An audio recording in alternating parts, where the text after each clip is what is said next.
Good morning, Brew Daily Show. I'm Neal Fryman. And I'm Toby Howell. Today, the college admissions process is a debacle this year, posing a long-term threat to America's universities. Then legislation to ban TikTok cleared another major hurdle yesterday. Is this thing actually happening?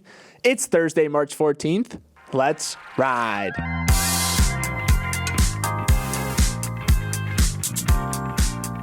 Happy Pi Day. It's 314, a day to celebrate your math teacher's favorite ratio of a circle's circumference to its diameter. As an irrational number, pi's decimal representation never ends. It goes on forever. But gosh darn it if some people haven't tried to memorize it all. In 2016, a Japanese guy named Akira Haraguchi set the unofficial world record for reciting the most digits of pi, 100,000 of them over more than 16 hours. And he did it by mentally linking each digit with a syllable and creating a collection of epic stories from the words those syllables forms. Toby, we've been teasing this for the entire week. Are you prepared to break Haraguchi's record right here, right now on Morning Brew Daily? My story, my epic story filled with syllables is going to be a little shorter than Haraguchi's, but here we go. This is 100% off the dome. I am not looking at anything. I can confirm. I'm closing my eyes. 3.1415926535897932384626426433833279. I could keep going. Okay. No, Toby, good job. Thank you so much. That's more than I can do. I spent all night learning that, so thank you for giving me my chance to shine. Now let's hear a word from our friends over at Factor.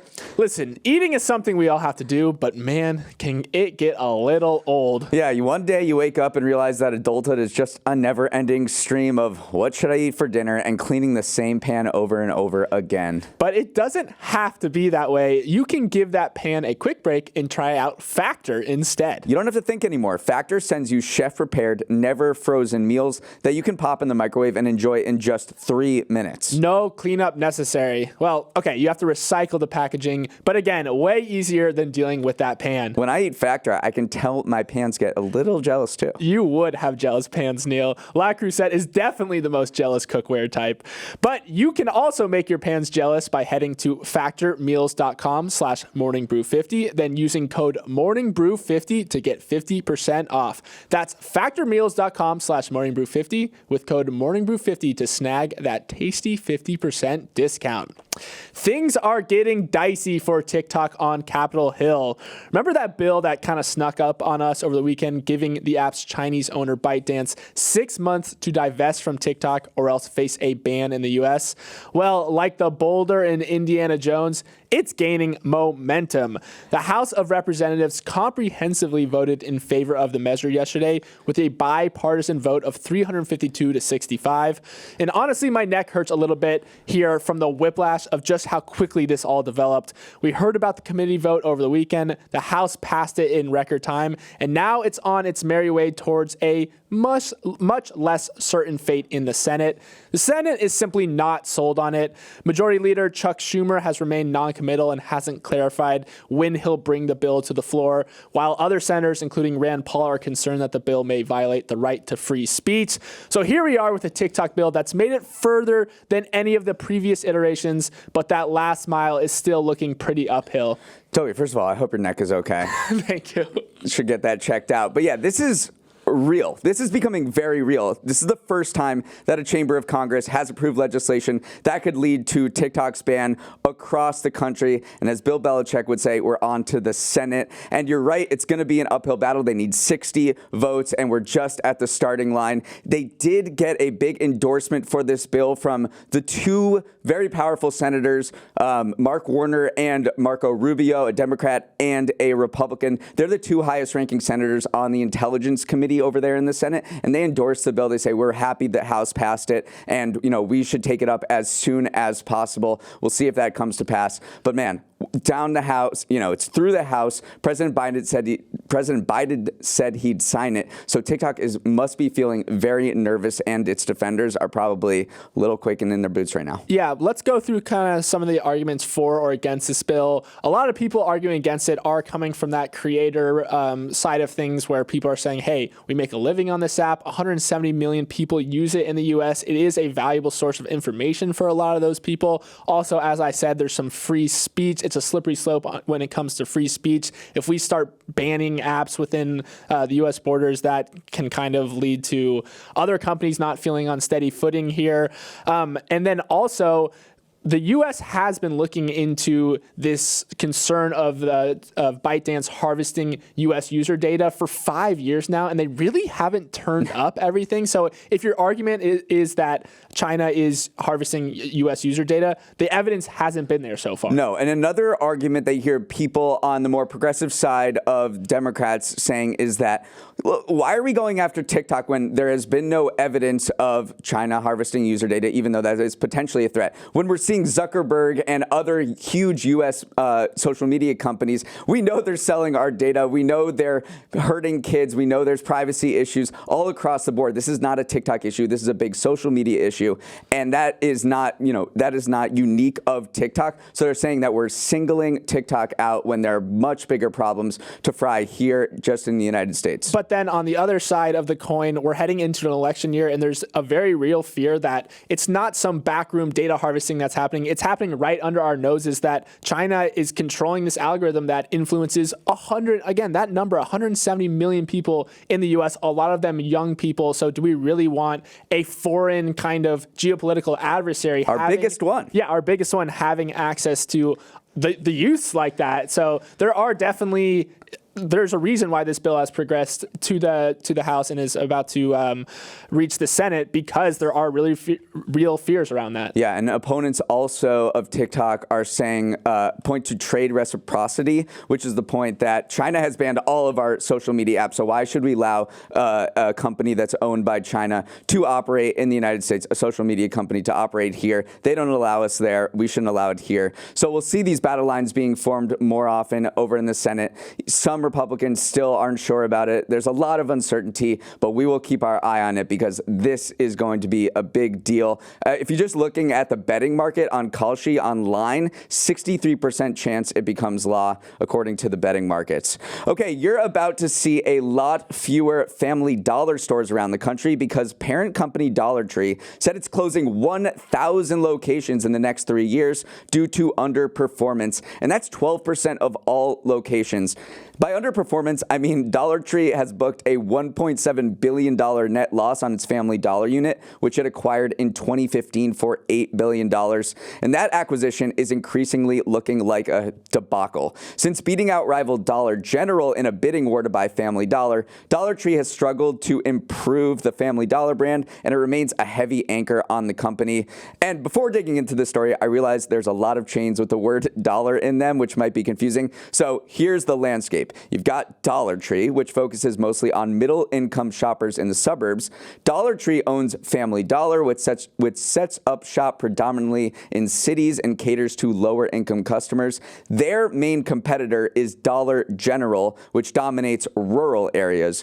Okay, now that we're on the same page, what is your takeaway, Toby? Neal, if I had $1 for every time you said dollar, I'd have a lot of dollars right there. But yes, certainly not what Dollar Tree was hoping for when it won this bid for Family Dollar. This was supposed to set them on a path to compete with the really big boys, the Walmarts of the world, the Amazons of the world. Just hasn't been the case at all. Family Dollar's just been very mismanaged ever since that they got it. And it's also just been, honestly, facing a lot of kind of disgusting rumors as well. There's this one where there was a massive rodent infestation at a Family Dollar where it warehouse. Family Dollar warehouse, where they were literally storing food next to dead and decaying rodents. Not something that you want to see. They had the largest ever monetary criminal penalty in a food safety case, $41 million. So it's just kind of emblematic of everything that went wrong with this deal, is that these Family Dollars were not up to par. And especially when you shot $8 billion, it's not what you want to see. No, there's also massive theft and safety issues across dollar store brands. OSHA criticized Dollar Tree last year for continued disregard for human safety and suggests that the company thinks profits matter more than people. So there's a lot of violence at these stores. It's been knocked by federal regulators. That's another problem that Dollar Tree has faced with its Family Dollar brand. And then you look at Dollar General. It's the fastest growing retailer in the country. This is the one who lost out on the bid to acquire Family Dollar. It's doing really, really well, although even that growth is facing some headwinds from the now mega cheap online rivals like Shein and Temu. So it is difficult right now because usually these brands are the ones that do very well during times of recessionary periods or pullback in like economic activity. But even they have felt the sting of rising inflation, and especially when you have dollar in the name, when people see prices inching up above that dollar mark, it starts to affect how consumers are spending there. So even though these are usually the stores that do well in these times, they've been feeling the crunch as well. All right, let's move on. If you are a young person listening to the show, like applying to college young, I feel for you. This is the most chaotic college application period in recent memory. It's the perfect storm of stress. Schools are still digesting the Supreme Court ruling from last summer, which restricts the degree to which schools can consider race in admissions, making life hard on applicants who don't know what to disclose anymore. Also, the test optional policies that became popular during the pandemic have been getting reversed left and right, confusing high schoolers on whether or not they should include their SAT and ACT scores. But the worst problem of all is that the free application for federal student aid, aka FAFSA system, has been having tons of issues after a redesign launched in December resulted in outages and bugs. I'm stressed just reading that, and I already went to college, Neal. Yeah, I know. The biggest one is this FAFSA. It's been absolutely chaos. So they've been trying to revamp this application process for decades now, and they did pass it in 2020. It was supposed to go live this year in October. That didn't happen. It went live in December, and when you tried to log on, there were so many outages. You got logged out. There are numerous problems. This was intended to streamline it and make it easier. They reduced the questions by half, but it is so important for people's decision making to know how much they're going to get in federal aid for where they're going to go to college. And they still don't know. Applications for FAFSA are 29% of all applicants submitted FAFSA by March 1st. That's compared to 45% at the same time last year. So there's a huge drop in applications for FAFSA, and it's really important for people to know how much federal aid they're getting to make a decision. Colleges have been pushing out their sort of commitment deadlines from May 1st all the way into June because people have no idea what they're getting and they don't know where they can go to college. Yeah, it's just leaving families and students and even college admissions departments kind of in the lurch right now. You are seeing this is not a thing that colleges normally do, is push back, remain flexible on their commitment deadlines to, the midsummer like that. So it is just when FAFSA works properly, you're supposed to input your details, send your assets to the federal government. They will come back with a report saying, like, this is how much aid you qualify for. Then schools come in and package it with their own aid. So then it gives a comprehensive picture to applicants saying, like, this is how much money you can expect. And you can use that to inform your decision. If you don't have that information, you can't make the decision on where to go to college. Yeah, and this, I said it way at the top of the show, but I think this is going to have a big long-term consequences for higher education in the United States. There are some estimates that overall applications for college will drop 19% this year. Colleges are already hurting financially, and to have lower freshman classes, reduce freshman classes like this is going to be really bad. They need to know how much tuition they're bringing in to set their budgets for the future. So this is just a really bad news overall long term for our university system. Yeah, got to get FAFSA figured out. All right, up next we have my favorite segment of the week, Neal's Numbers.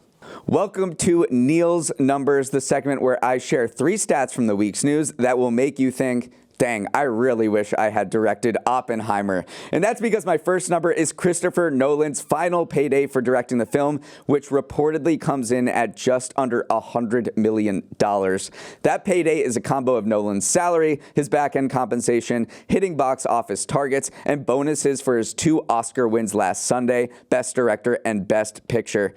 Bringing in nearly $1 billion at the box office, Oppenheimer became the highest-grossing Best Picture winner since the third Lord of the Rings 20 years ago, and it's not done yet. It'll be re-released in 1,000 theaters this weekend, and if it breaks the 1 billion mark, which it probably will, Nolan will see even more money in his bank account. Without a doubt, Nolan is the hottest director in the biz right now. Absolutely. Oppenheimer was made on a budget of $100 million, and now Christopher Nolan's take-home pay is $100 million. He could finance it himself. Yeah, now. He literally could just make another one. This is what I was thinking, though. Where do you go next if you are Christopher Nolan? I mean, you've done the superhero vibe. Now you've done like the biopic.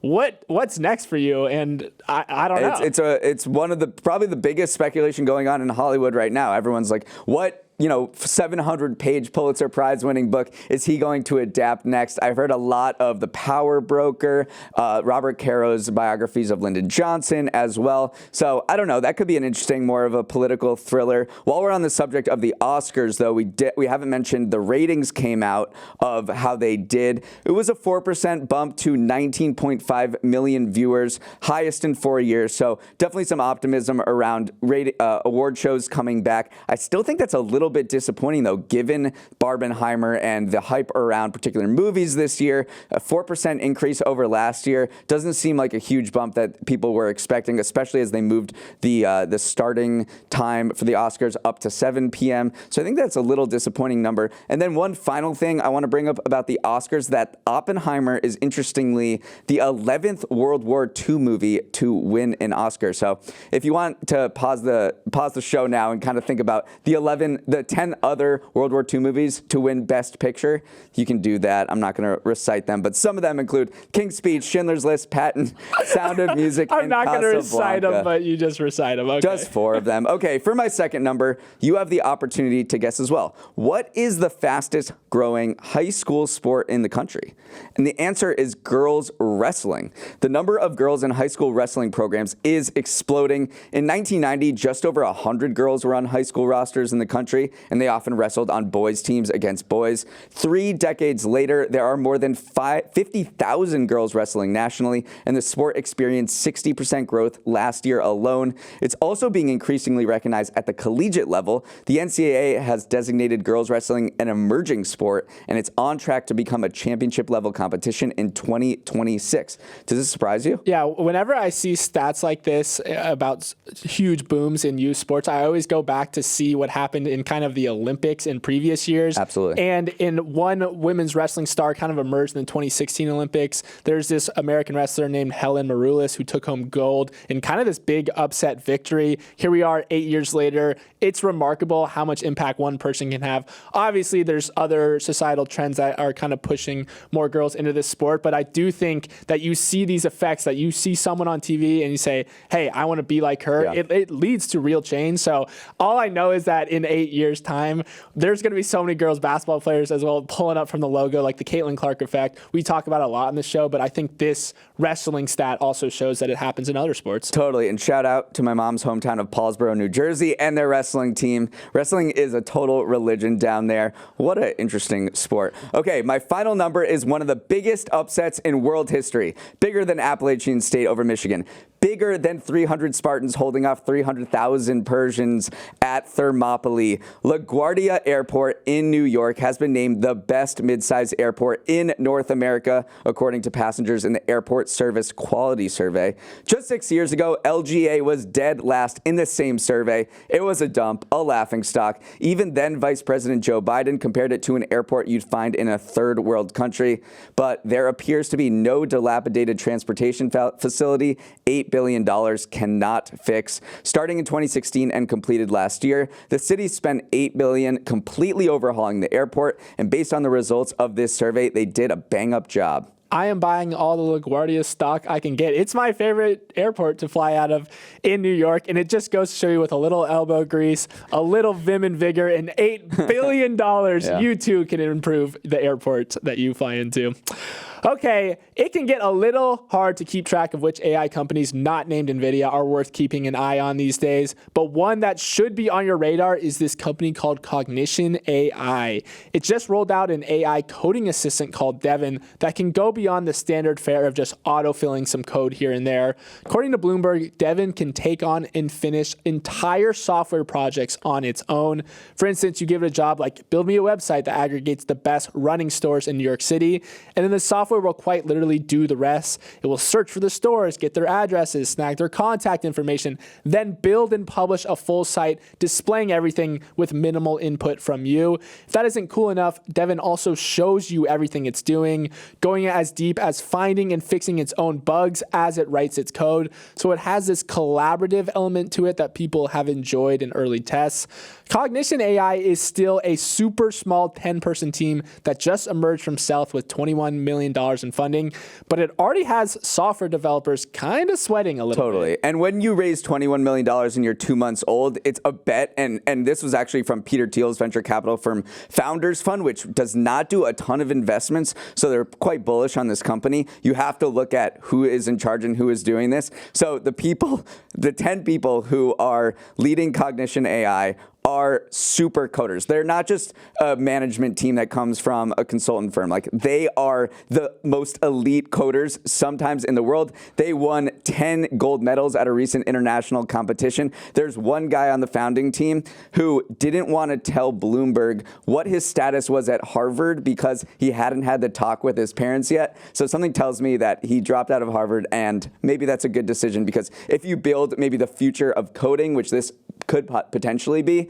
then maybe I wouldn't go to school or pay tuition there either. Yeah, sport coding is this competitive sector of coding which I didn't know existed, but they say it's actually done very well in helping them inform the building of this new AI bot. And I do want to get into why people are really excited about Devin in particular. The big hot keyword for Devin is that it can, quote, reason. Reasoning is kind of AI speak for a system that can go beyond predicting what the next snippet of code might be and move towards something more like thinking or reasoning its way towards problems. Devin seems to be actually doing that. You give it a job in a natural language command, which is just using plain old English, and it will set off and accomplish them. So it's like that ChatGPT, like that DALL-E, but specifically for coding.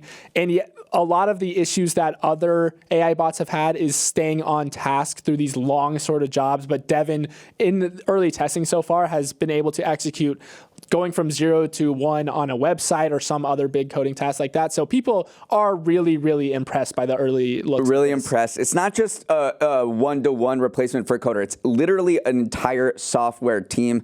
I don't know, if you're bringing up a kid in there and they're going to school right now, I just don't know whether I would say learn coding. I would say learn how to manage an autonomous agent like Devin and learn how to tell it what to do. It's definitely kind of spooking the programmer field right now. Okay, finally, what the heck is going on with chewing gum? Apparently, none of you are buying it anymore, and the industry is frantically searching for a path forward. I know who you think killed gum: millennials. But no, it was actually COVID. When everyone was wearing a mask in 2020 and the quality of your breath didn't really matter that much, sales of gum in the US cratered by nearly a third. They've rebounded slightly, but as of last year, still remained 32% lower than 2018 levels. And the same problems are playing out around the world. Gum sales rose 5% last year globally, but they're still below 10% from their 2018 peak. Meanwhile, food manufacturers are wrapping up their gum units and tossing them in the trash, highlighted by Mondelez selling off brands like Trident, Bubblicious, Dentine, and Chiclets in 2022. Toby, is there any future for chewing gum? I think there is a future, but the current iteration of chewing gum, I do think, is in the past, because people are just kind of over the artificial sweetness aspect of gum. People are trying to limit sugar in their diets. They want to eat more stuff with natural ingredients, and that definitely limits the appeal of the current very sugary, artificially sweetened variations of gum. Where I do think the future is you frame it more as either a focus aid. There's been some brands that have popped up that appeal towards gamers because they're saying we're infusing it with minerals that helps you maintain your focus. Some people see gum as a stress reliever as well, which if you know the gum chewer in your life and it seems like they're not doing it for the flavor, they're not doing it for the breath, they do it because it calms them down. It's just something Fidget to do. spinner for the mouth. Right, exactly. And then also, I've just been on TikTok recently. I'm just getting my last scrolls in before it gets banned. And I've seen a lot of brands pop up where it's made with very natural, holistic ingredients like tree sap, and they're trying to frame it as good for your teeth, good for the mouth bacteria. So I think if it turns itself into a health product and gets away from its historical sweetness aspect, there is a future for gum. All right. I didn't even have to say anything during that story. Fantastic. That is our show for the day. We're so close to Friday, so make sure you lock down those weekend plans before it sneaks up on you. It's mostly a pep talk to myself. For any thoughts, feedback, hate mail, love letters, unhinged rants, you can reach us at morningbrewdaily@morningbrew.com. Let's roll the credits. Emily Milliron is our executive producer. Raymond Liu is our producer. Olivia Graham is our associate producer. Uchenna Ogu is our technical director. Billy Menino is on audio. Hair and makeup is even more irrational than pie. Devin Emery is our chief content officer, and our show is a production of Morning Brew. Great show today, Neal. Let's run it back tomorrow.